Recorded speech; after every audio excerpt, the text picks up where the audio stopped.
Vamos falar agora da citação com hora certa. A citação com hora certa você encontrará no seu artigo 362. 362 do seu Código de Processo Penal, 362. Verificando que o réu se oculta para não ser citado, o oficial de justiça certificará a ocorrência e procederá à citação com hora certa, na forma estabelecida no CPC, na forma estabelecida no Código de Processo Civil. Veja que esse CPC é o antigo CPC.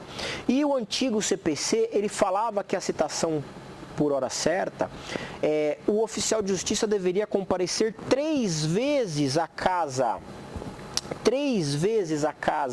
do réu e na 4ª vez ele então faria a citação com hora certa.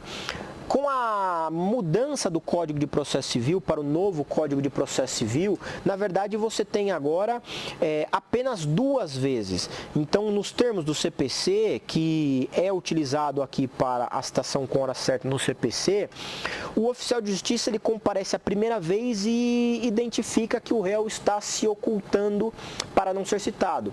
Comparece a 2ª vez e tem a comprovação de que ele está se ocultando para não ser citado. O que ele faz? Ele informa a pessoa da família ou residente na casa ou algum vizinho de que voltará em dia posterior, e fará a citação. Retornando então a 3ª vez para aquela casa, aquele lugar, se o réu ainda não se encontrar lá, o oficial de justiça deve fazer a citação em nome, entregar a citação para a pessoa da família, para o vizinho, para o empregador ou para quem quer que seja. Esta é a chamada citação com hora certa. Perceba que ela tem uma proximidade com a citação ficta ou presumida, não é? Porque também não dá para saber que o réu realmente tem ciência do que está acontecendo. Às vezes ele não está se ocultando, às vezes o oficial de justiça errou, às vezes ele realmente viajou, né? Está viajando e não volta mais, não se mudou. Aí é um erro do oficial de justiça que acreditou que ele estava se ocultando para não ser citado. O juiz deve perceber isso e então proceder à citação nos termos da citação por edital. Mas imagine que passou batido, veio citação com hora certa mesmo, foi 2 vezes, acreditou que ele se ocultava, na 3ª vez ele faz a citação em nome da pessoa da família, morador da casa, empregador e por aí vai. Meus amigos, a citação com hora certa ela tem uma diferença crucial.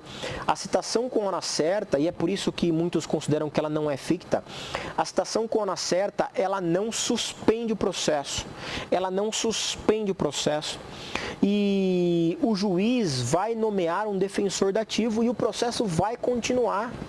O processo vai continuar como se fosse uma citação real. Sabe aquela possibilidade que eu citei para vocês de suspensão do processo e do prazo prescricional? Nos termos do 368, pois bem, isso não acontece na citação com hora certa. Por isso é que eu coloquei para vocês a citação com hora certa num 3º tipo. Porque apesar de parecer ser ficta ou presumida, e eu até concordo que seria, ela não tem os mesmos efeitos da citação por edital. O réu que for citado por hora certa e não comparecer em juízo e nem nomear advogado, ele terá um defensor dativo nomeado e o juiz vai dar andamento ao processo. E muitas vezes ele vai ser condenado sem ter aparecido no processo e eventualmente ele nem sabia desse processo. Então isso é complicado, que nós estamos falando da citação com hora certa.